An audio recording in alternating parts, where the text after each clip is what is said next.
tons of small news also, but not only about the Sim Racing Expo next week, right here, right now.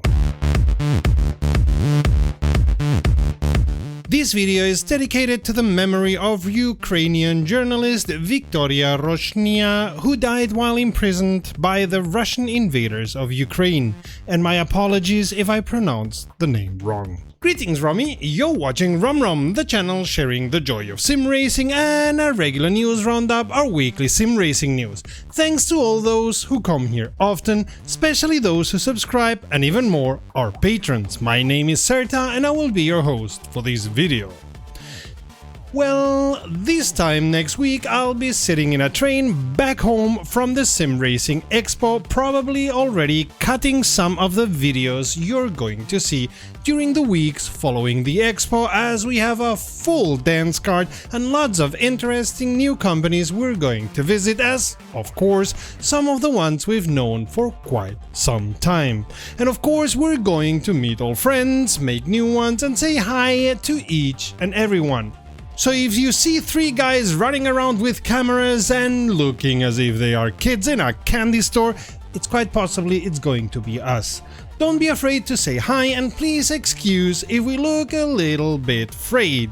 Such an expo is exciting, but at the same time uses so much of your energy.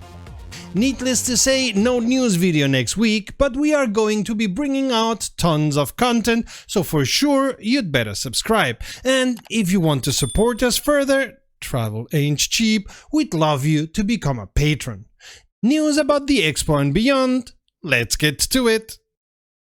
Of course, the big news of the Expo is that visitors will be able to test drive Assetto Corsa Evo on many of the booths of the Expo.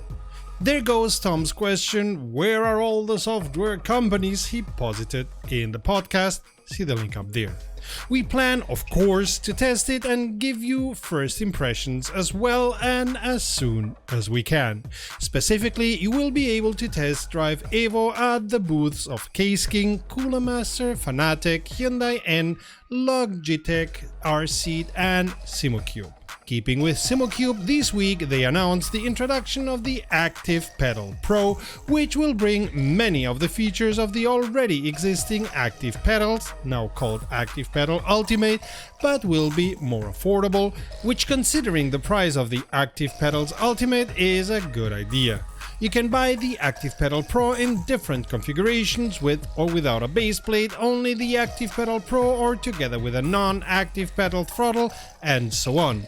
Interestingly enough, you always have to buy the link hub when you are using more than one Active Pedal Pro, and they even want you to buy an extra Ethernet switch. This sounds all quite confusing to me. Luckily, we'll meet the SimoCube people at the Expo and we'll have the opportunity to let them explain this all to us. The price of the Active Pedal Pro starts at a bit under 1,700 euro and can go as high as 3,500 euro depending on the configuration. American Truck Simulator will let you visit Bayou soon, as the next DLC will be Louisiana. I hope the onboard radio plays mostly swamp rock like Creedence Clearwater Revival and all kinds of jazz and blues. It's the Bayou after all, home to great food and even better music.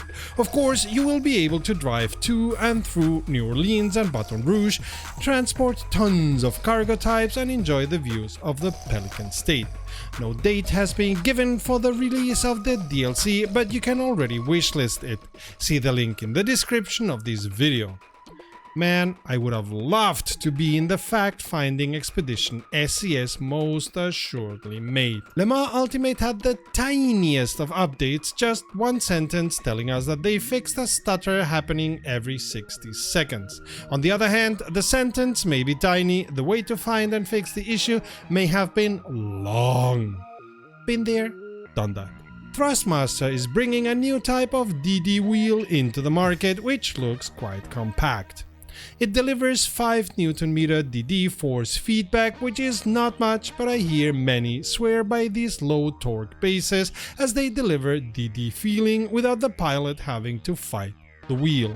From what we gather, the technology is similar to the technology in the Camus C12 and the Camus C5, with a compact base which measures a bit too high in our opinion. Any Thrustmaster rims and pedals you already own are compatible with this base based on the information Thrustmaster has given us.